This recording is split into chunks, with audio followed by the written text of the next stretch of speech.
So here we have a randomized controlled trial. It's conducted to compare a new antihypertensive medication with standard therapy.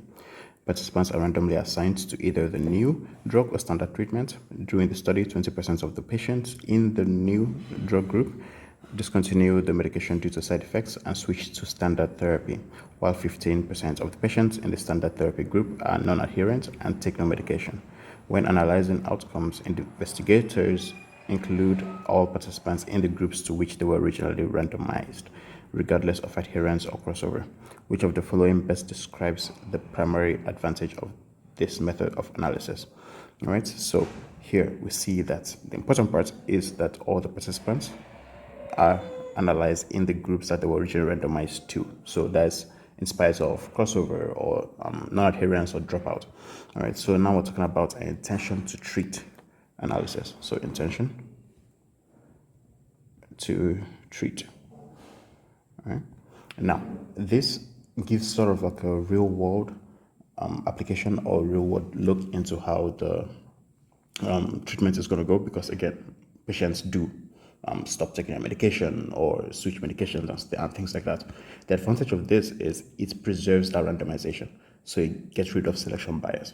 Okay, so for this, the answer would have to be B. All right, so it preserves the benefits of randomization and minimizes selection bias. Okay, so let's look at the other options. A, it maximizes the observed treatment effects by excluding non-adherent patients. So this is when you're talking about per protocol analysis, so per protocol. All right, so if you want to see ideally how the medication is going to work, then this is how you're going to analyze it. But if you want a real world like example of it, it's going to be intention to treat. Okay, so C, it allows direct comparison of drug efficacy under ideal conditions. Again, this is also per protocol. D, it eliminates confounding by disease severity at baseline. So the randomization already took care of this, right? So the randomization,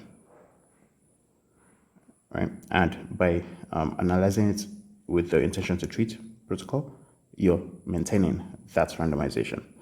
E, it increases statistical power by analyzing only patients who completed the study. First of all, if you take out the people that dropped out of the study, you're going to decrease statistical power because you're decreasing your sample size. So you have a decrease in sample size.